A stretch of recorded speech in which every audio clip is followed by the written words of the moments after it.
나는 전능하신 아버지 하나님 천지의 창조주를 믿습니다. 나는 그의 유일하신 아들 우리 주 예수 그리스도를 믿습니다.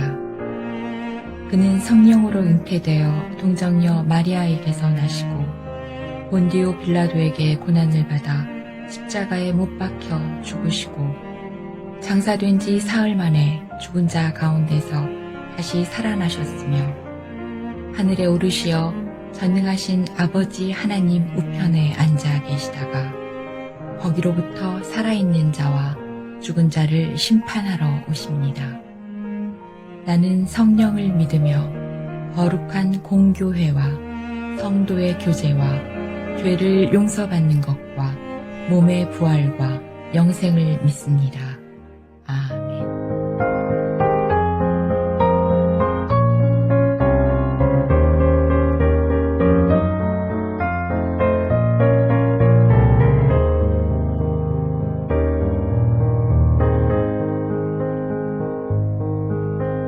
길 위에 종려나무 가지와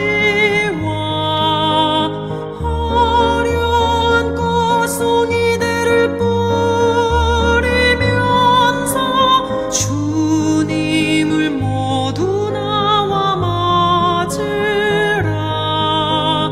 눈물을 씻어주는 주님을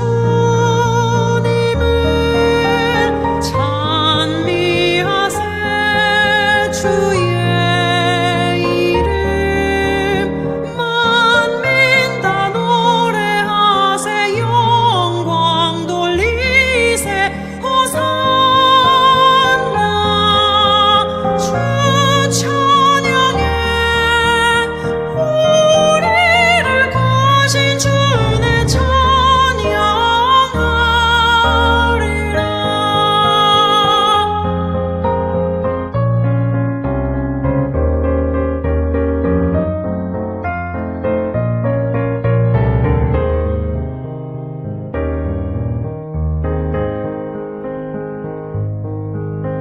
주님의 복된 말씀 듣고서 불쌍한 모든 백성이 자유도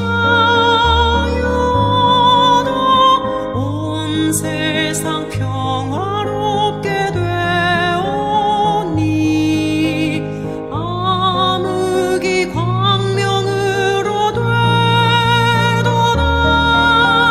찬미하세 주의 이름 만민 다 노래하세. 영광 돌리세.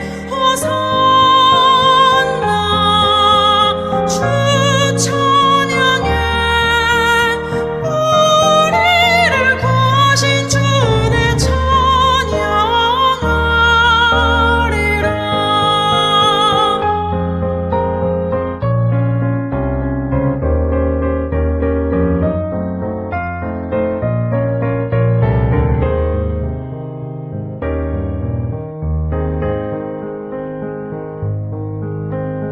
오 복된 예루살렘 자녀들, 해방의 종이 울린다 기뻐하라. 무한한 사랑 베푼 주 예수, 믿음과 참 소망을 주시네. 찬미하세 주의 이름 만민 다 노래하세. 영광 돌리세. 호산나. 주 찬양해. 우리를 구하신 주의 찬양하리라.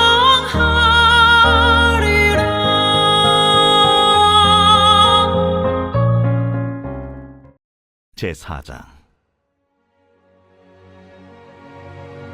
에훗이 죽으니 이스라엘 자손이 또 여호와의 목전에 악을 행하매 여호와께서 하솔에서 통치하는 가나안 왕 야빈의 손에 그들을 파셨으니 그의 군대 장관은 하로셋 학고임에 거주하는 시스라요. 야빈 왕은 철병거 900대가 있어 20년 동안 이스라엘 자손을 심히 학대했으므로 이스라엘 자손이 여호와께 부르짖었더라. 그때에 랍비돗의 아내 여선지자 드보라가 이스라엘의 사사가 되었는데 그는 에브라임 산지 라마와 베델 사이 드보라의 종려나무 아래에 거주하였고 이스라엘 자손은 그에게 나아가 재판을 받더라. 드보라는 종려나무 아래에 앉아 있습니다. 베델과 라마 사이에 고요한 능선, 바람에 흔들리는 잎사귀, 그늘 아래 모여드는 백성들. 여러분 그려지시나요? 하나님의 사람을 세우시는 구체적 장소 어디였습니까? 바로 종려나무 아래였습니다. 이 나무, 하나님이 다가오시는 방식 우리에게 알려주고 있지 않습니까? 종려나무의 그늘, 바람의 움직임, 사람들의 탄식까지 우리는 그려볼 수 있습니다. 드보라의 종려나무가 바로 그와 같은 자리였다는 것이지요. 백성들은 자신의 고통을 말로 제대로 표현하지 못하고 있었습니다. 그때 종려나무 아래 누가 있었습니까? 드보라가 있었습니다. 하나님의 말씀, 선지자의 분별이 있던 곳, 공동체 울음이 만날 수 있는 곳, 그것이 바로 종려나무 아래였습니다. 종려나무 아래, 그것은 드보라의 마음 안에 하나님의 마음이 일으켜지는 곳이었지요. 그리고 백성들 마음에는 회복의 희망이 일으켜졌던 곳이지요. 드보라는 판단하게 됩니다. 하나님께서 바락을 부르시는구나. 어디에서요? 바로 종려나무 아래에서 말이지요. 하나님이 이제 움직이시는구나. 드보라는 알게 되었습니다. 그리고 드보라 자신도 그 종려나무 아래에서 자신의 사명을 감당해야 한다는 것을 깨닫게 되었지요. 사사기 4장 6절입니다. 여호와께서 너를 명하지 아니하셨느냐. 종려나무 아래에서 터져 나온 말씀이지요. 백성의 감정과 드보라의 영적 직관이 하나님의 뜻 안에서 하나로 묶이는 순간이 되었습니다. 드보라는 왜 종려나무 아래에 있게 되었을까요? 사사기는 우리에게 알려줍니다. 이스라엘 백성이 애굽에서 나와서 광야 40년 생활을 거쳐 가나안에 정착하게 되었지만 그들은 영적으로 사회적으로 큰 혼란을 겪게 됩니다. 유목민이었던 그들은 농경사에 정착하면서 우상을 숭배하게 되었지요. 그런 가운데서도 이스라엘 백성이 울부짖으면 하나님은 징계할 수밖에 없으시지만 그들을 용서하시고 약한 자 그리고 뜻밖의 인물을 세우셔서 구원의 역사를 보여주시고 그분의 주권을 드러내셨습니다. 드보라의 종려나무, 그곳은 자신의 정체성이 형성된 자리였지요. 그리고 백성에게는 하나님이 다시 세우시는 은혜의 공간이 되었습니다. 드보라의 종려나무 아래에서 백성은 고통을 말로 표현할 수 있게 되었고 드보라는 하나님의 뜻을 분별하였으며 이스라엘은 새로운 언어를 배우게 되었습니다. 순종하며 용기를 얻으며 회복하는 것, 하나님의 임재를 배우게 되었지요. 오늘을 살아가는 우리의 삶에도 하나님이 만나주시는 종려나무 아래가 있어야 한다는 말씀입니다. 바로 그 자리, 하나님을 사랑하는 하늘소망교회 여러분의 감각을 깨우시고 여러분의 정서를 흔들며 여러분의 판단을 새롭게 세우시고 새로운 삶으로 참여하게 하신다는 말씀입니다. 이스라엘은 에훗이 죽자 하나님 보시기에 악을 저질렀습니다.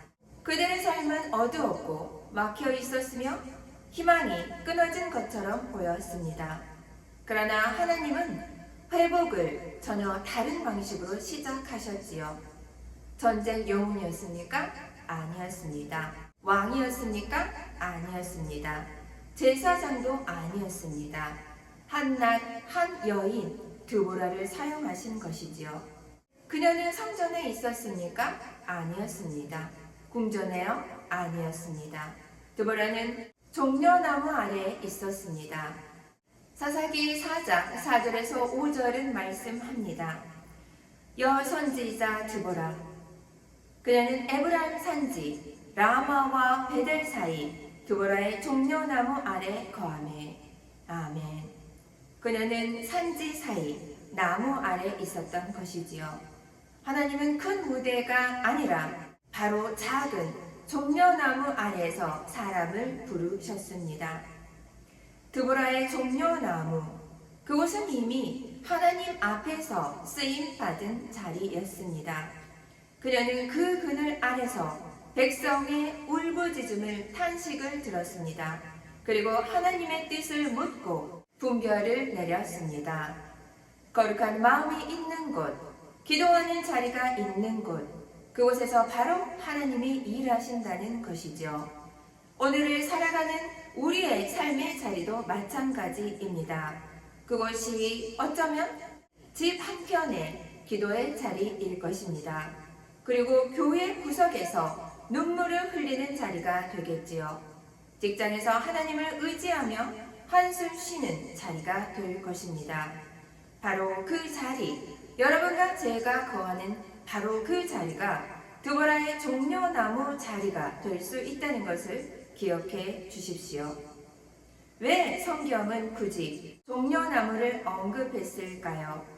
하나님이 드보라를 일으키셨던 곳, 우리의 삶의 한복판에서 하나님의 손길을 느끼는 곳, 그 자리가 우리 모두에게는 필요하다는 말씀이겠지요. 사랑하는 하늘소망교회 성도 여러분, 오늘 귀한 이 새벽에 성령 하나님께서 우리 마음에 드보라가 느꼈던 하나님의 아픔, 백성의 고통, 회복의 바람을 느끼게 하여 주실 줄 믿습니다.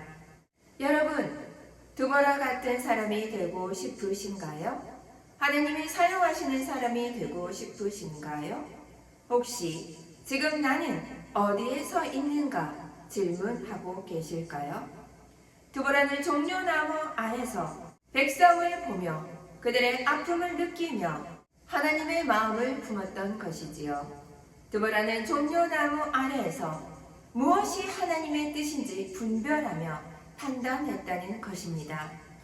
하나님은 이 백성을 여전히 사랑하시는구나. 하나님은 회복을 준비하여 주시는구나. 하나님은 갈등과 혼란 속에 있는 그 시대에서도 여전히 순종하는 사람을 찾고 계셨던 것입니다. 우리도 마찬가지이겠지요. 그리고 드보라는 한 사람, 바락을 부르게 됩니다. 사사기 4장 6절입니다. 여호와께서 너를 명하지 아니하셨느냐. 드보라는 현실을 분석했지요. 그리고 하나님의 뜻을 분별하였습니다. 두려워하는 사람을 세우는 영적 판단의 사명자였던 것이지요. 오늘 이 새벽에 하나님은 우리에게도 판단을 주십니다. 너는 어떤 결정을 해야 하는가? 너는 어떤 순종을 지금 시작해야 하는가? 라고 말입니다. 드보라의 종려나무 아래에서 하나님은 새 시대를 열었던 것입니다. 그리고 오늘 우리도 그 자리에 서라고 초대하신다는 사실을 기억해 주십시오. 바로 너의 그 자리가 기도의 자리란다. 상한 자들의 마음을 듣고 품어라. 하나님의 말씀을 분별해 순종하거라. 너의 인생의 자리도 드보라의 종려나무가 되게 하라 라고 말씀하신다는 것이지요. 여러분, 드보라는 한낱 여인에 불과했습니다. 그리고 지도자 경험도 없었던 여인이었지요. 화려한 곳에 있지도 않았던 한 여인을 사용하시는 하나님 그 손길을 기억해 주십시오. 하나님의 앞에 서 있었고 하나님을 기다렸고 하나님의 말씀을 붙들었기에 드보라가 있던 바로 그 자리는 드보라의 종려나무가 되었던 것입니다. 우리 인생의 자리도 동일하겠지요. 가정에서나 직장에서나 병상에서나 교회 구석에서나 바로 그 자리, 하나님은 우리를 다시 세우시는 자리로 만드시고자 하신다는 것이지요. 하나님은 드보라처럼 우리를 부르십니다. 하나님은 우리의 약함을 통해 회복을 시작하신다는 사실 기억해 주십시오. 바로 우리에게 원하시는 것은 작은 순종입니다. 드보라의 종려나무를 생각하며 하나님은 주변부에 있었지만 하나님의 중심 도구로 사용하신다는 것을 기억해 주십시오. 하나님의 구원은 약한 자를 통해 이루어진다는 것도 기억해 주십시오. 지도자 바락의 두려움도 하나님의 구원을 막을 수는 없었습니다. 드보라의 종려나무, 그것은 하나님의 말씀이 살아 움직이는 영적 공간이 되었습니다. 드보라의 종려나무 아래, 그것은 바로 하나님의 개입이 함께 하던 곳이었다는 것 기억해 주십시오. 함께 기도합니다. 사랑과 은혜가 충만하신 하나님 아버지 감사합니다. 드보라의 종려나무 아래에서 이루어진 회복을 오늘을 살아가는 우리 모두의 삶 가운데서도 이루어 주십시오. 하나님의 말씀을 느끼고 마음이 움직이며 하나님의 뜻을 분별하며 오늘 우리가 서 있는 바로 그 자리에서 순종할 수 있도록 도와주시옵소서. 나의 작은 자리를 주님이 역사하는 자리, 주님이 임재하는 자리로 바꾸어 주십시오. 담임 목사님 여기까지 강건하게 하여 주시고 선포되는 모든 말씀 가운데 드보라의 종려나무 아리를 기억하는 우리 모두 되게 하여 주시옵소서. 사랑이 많으신 예수님 이름으로 감사히 기도합니다. 아멘.